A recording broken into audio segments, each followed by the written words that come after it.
Welcome to the Martin Bailey Photography Podcast. It's January 7, 2018, and this is episode 603.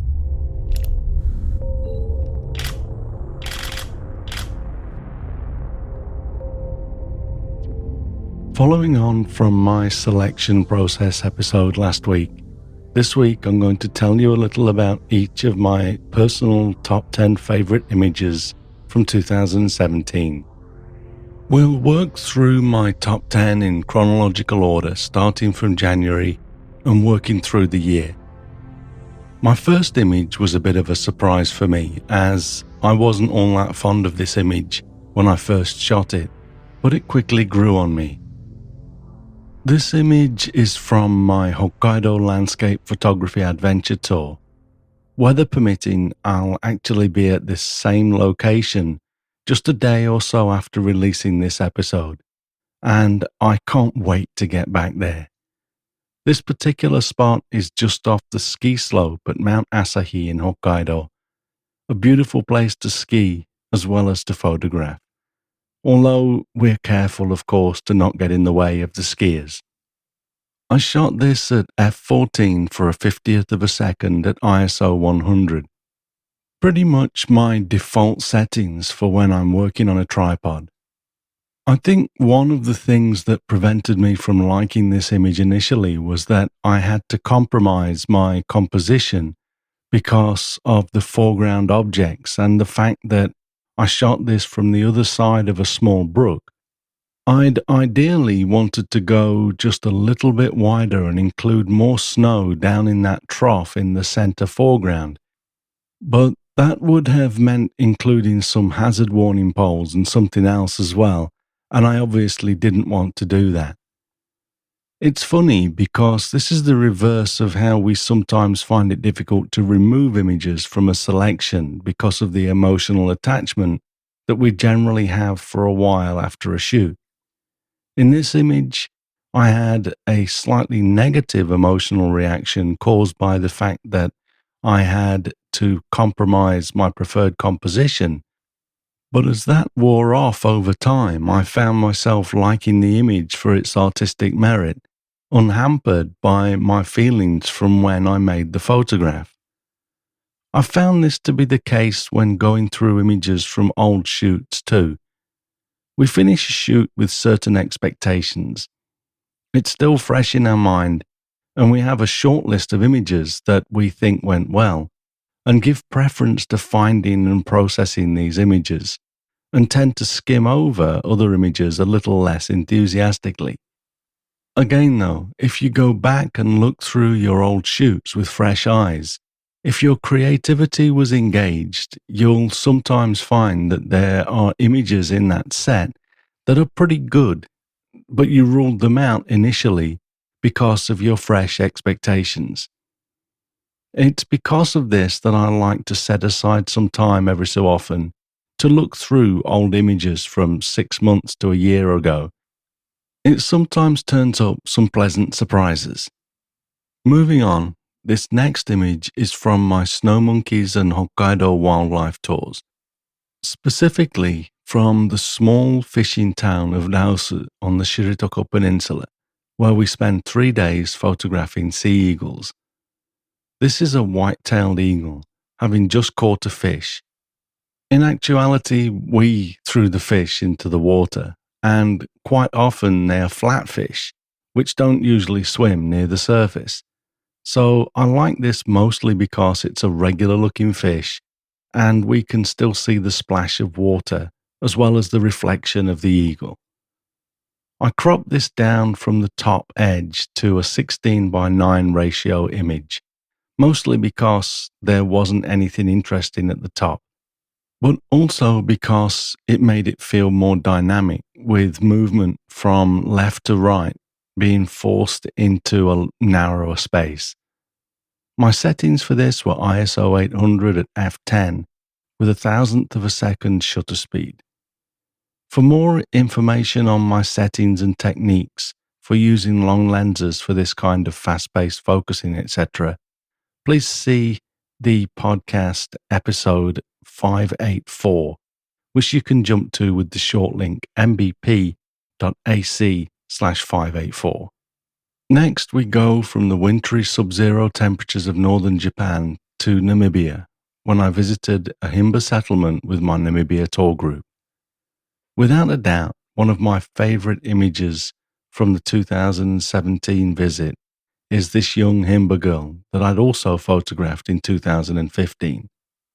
It was amazing to see how she'd grown and was turning gradually into a young woman. I'm really hoping to be able to photograph her again this year when I return. The Himba are an amazing people with beautiful culture and traditions, so it's always a pleasure and a privilege to photograph them. I shot this at ISO 5000 inside one of their huts to get out of the harsh sunlight. I'd set my aperture to f5.6 and my shutter speed to an 80th of a second. In my post-processing, I darkened down the background and added a vignette to focus our attention on the face. I exposed the image so that the white of her teeth and eyes was just starting to overexpose, and that helps to keep the grain away in the dark areas, even at ISO 5000. I also visited the Etosha National Park in Namibia for my first time in 2017. With a few hundred wildlife images to choose from, I found it difficult to remove many of them from my final selection, but felt strongly that this shot of a wildebeest should stay. It's not a dynamic or powerful shot as such, but something about the stance and calmness of this image really appeals to me. As I also mentioned last week, it was only as I revisited my Namibia wildlife work from this year that I really thought about converting this to black and white. I do a lot of black and white and have done monotone wildlife before, but for some reason, when processing my Namibia work, it never really appealed to me until last week when it hit me like a sledgehammer. As is often the case, removing the colour enables us to concentrate more on the form of the subject. And I love the texture and gradation of the mane on this magnificent animal, as well as the way black and white makes the wildebeest stand out so much, almost as though it's been superimposed into the photograph. My settings for this image were ISO 400 and f11 for 640th of a second. I was using my Canon 100 to 400mm lens with a 1.4 times extender attached for a focal length of 560mm. I also ran my first tour in Morocco in 2017 and have absolutely fallen in love with this beautiful land and her people. Many of the places we visited had places where the locals had taken pride in decorating their town, like this beautifully painted alleyway in Fez. Because the local people don't like having their photos taken without permission, which they rarely give, sometimes the best way to include people in a shot like this is to capture them while they're still so far away that they're quite small in the frame, as I did here. This works fine, as it enables me to add a human element, but also leave lots of room for us to see the beautiful colours. Although it was a clear day, the draped cloths and Moroccan flags cut out enough light that I needed an ISO of 2500 at f11 for a shutter speed of a 320th of a second. For much of this tour, with there being quite a lot of street photography, I forced myself to use aperture priority and set a minimum shutter speed of 250th of a second so that I could freeze any sudden movement in the subjects when necessary. I could have used a slower shutter speed and ISO here, but there often wasn't enough time to override my settings or drop back into manual mode, especially as many of the shots had to be grabbed before the unaware subject got much closer than this. While in Morocco, I arranged for a shoot in the Sahara Desert with 2 camel handlers, each with 5 camels. My group actually rode these camels into the desert, which was an experience unto itself, but it was such a treat to be able to photograph these people with their animals, like you see in this image. I was happy with the location that I asked the camel handlers to stop at, with this beautiful view of the sand dunes as a backdrop. I did clone out a number of patches of vegetation from the distant dunes to clean this up, but I'm very happy with the results.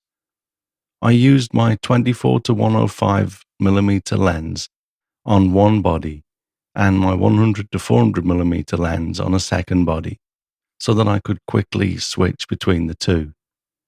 I don't mind changing lenses in the desert despite the dust. In fact, I didn't expect to use the 100 to 400 millimeter lens until we actually started shooting. So I put the lens onto the body while out there. Unless there's a lot of wind, generally you can get away with a lens change, especially if you turn your back to any breeze and shield your camera with your body. My settings were ISO 800 at f10 for a 250th of a second at 200 millimeters. Again, I was using aperture priority here and was actually getting quite comfortable with it by this point. I continued to use aperture priority because, as you'll see in a few photos from now, when we panned around to the right of this scene, we were shooting into the sun and then later the sunset, and aperture priority helped to adjust the exposure as we switched from the regular lighting to silhouettes. This next image is another one that sort of grew on me. I was excited when shooting it and thought it had potential, but I didn't think for a moment that I was going to include it in my top 10 for the year until I started to go through my Morocco images time and again during the process of whittling down my selection. Every time this image flashed up on my screen, it brought a smile to my face. I don't know if it's the Lawrence of Arabia type appeal with the camel handler in his headwear, or the way this man carries himself just sitting in the sand that he's so familiar with, and his 5 camels standing patiently behind him. I found Morocco to have a wonderfully romantic and poetic air to it that moved me quite deeply, and I sense a lot of that in this image. So there was no way I could remove it from my top 10 selection. Again, I'm still using an automated mode. I could have switched to a slower shutter speed if I'd taken control, but it took a lot of work for me to get used to giving up that control during my Morocco tour. So while it made sense, I stayed in aperture priority. And so this image was shot at ISO 4000 at f11 for a 320th of a second at 200 millimeters. No big deal, really, either. The image is as clean as can be, so I have no regrets. I tried really hard to remove one of my 2 camel train images from my top 10 as well, but I love both of these shots so much that they both had to stay. I shot this second camel train image as the sun started to turn the sky fiery red and the wispy clouds were making beautiful patterns in the sky. These natural phenomena were a perfect backdrop for our camel handler as we marched him all over the dunes to get our photographs. I shot this at ISO 500 at f10 for a 320th of a second at 35 millimeters. So a lot wider than the first camel train shot. Because I was now shooting into the bright sky, the auto ISO dropped to 500, keeping my shutter speed at a 320th of a second because I'd set a minimum of a 250th of a second shutter speed, and I think I had plus 0.3 of a stop exposure compensation dialed in, which is why the actual shutter speed increased by a third of a stop. As we left the Moroccan Sahara to continue our journey, our wonderful guide had our bus driver pull into a sandy patch of land with what looked like a series of adobe turrets built at intervals across the land. It turns out that there is an underground irrigation channel with wells inside each of these turret-like structures. And when you go underground through a door in their base, you can actually walk into the underground canal. We were guided into the tunnel by the man you can see in this next image, who graciously posed for us, looking up into the light pouring down into the darkness from the mouth of the well.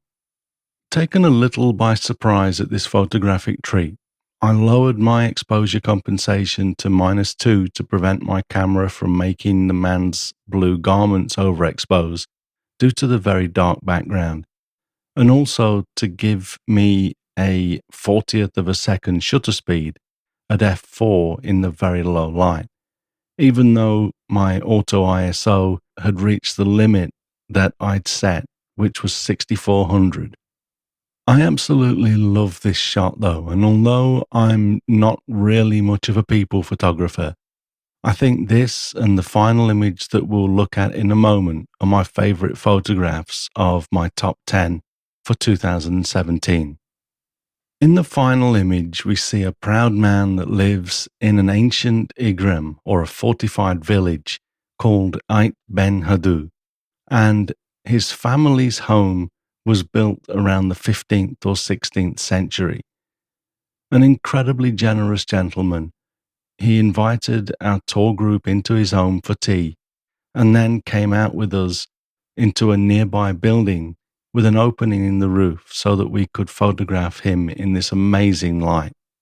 Again, because of the low light, I opened up my aperture to f4, as wide as it goes for my 24 to 105mm lens, and still had to shoot this at ISO 6400 for a 60th of a second exposure.